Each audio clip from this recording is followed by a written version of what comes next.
Hello everyone, it's Siddharth here and I'm sharing another video with you today. And today I want to talk about a very important topic that I recently went through, and I managed to start making changes because of the process that I went through in terms of what I'm about to speak about.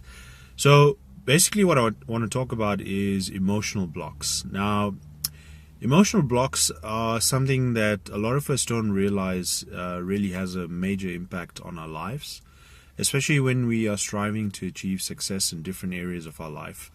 And I recently went through an exercise in terms of understanding, how impactful emotional blocks are. So just to start off with, to give you an idea of what blocks can do to you, imagine obviously a water pipe or a hose pipe where you have water flowing through, and you decide at one point to basically squeeze, the pipe really hard. What happens? Obviously, the water doesn't flow. So basically, the same thing happens in life as well. You find that because of your emotional blocks, certain things are not actually flowing in your life. Like you might not be, letting wealth flow into your life, or you might not letting love flow into your life. Various different areas where you actually might not find basically abundance not flowing into your life. So what you need to do essentially is to remove those blocks is you need to go through an exercise which I'll very quickly demonstrate. So to give you an example from my case, one of the blocks that I found was I didn't have trust. So I basically didn't have trust in terms of people. I didn't have trust in terms of relationships.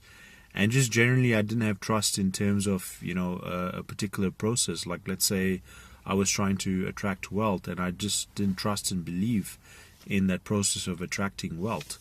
So basically what I did is I followed this exercise where you take the block. So if I take the example, and bear with me while I read from a list here. So if I take the word trust, now you basically ask yourself, what does trust mean for you? And what you need to consider here is that everything you think about needs to come from your heart and not from your ego, because your ego basically tries to find words or descriptions that you think are right, but actually what you need to really sense is what your heart feels. So in my case, if I start to trust, I ask myself, what does trust mean for me? I said the next word is faith. Then you ask yourself, what does faith mean for you or for me? And then I found in my case it was belief. And then I asked, what does belief mean for me? And I found it meant happiness. And then from there, I asked myself, what does happiness mean? And I found my heart was saying bliss. And then what does bliss mean for me? It means love. What does love mean for me? It means peace. And what does peace mean for me? It means I'm present, or there is presence. And then what does presence mean for me? It means authenticity, or being authentic or real. From that, what does that mean for me? It means purpose in my life. And then what does that mean for me? It means if I have purpose, it means then I have vision for my life. And then from vision, I achieve joy. From joy, I achieve fulfillment. And then from fulfillment, what does that mean? I have energy. And because I have that energy, I have strength in my life. And then from strength, I achieve character, or I maintain a character that I want people to know me as. And then from character, what do I get? I get integrity, basically being true to my word.